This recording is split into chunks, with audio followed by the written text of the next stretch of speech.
Hello bears, welcome back to new video. In this video, I'll show how to solve Gcash failed to login attempt. An error occurred while logging into your account.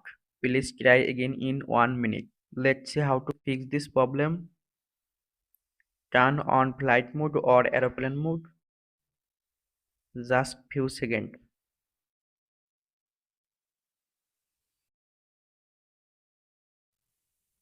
Check internet connection on your phone.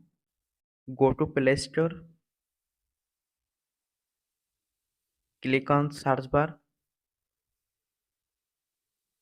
Search Gcash.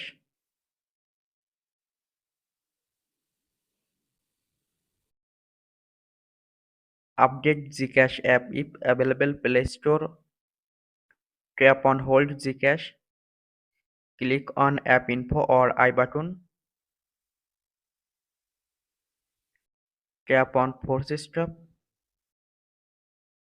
Tap on Storage and Cache.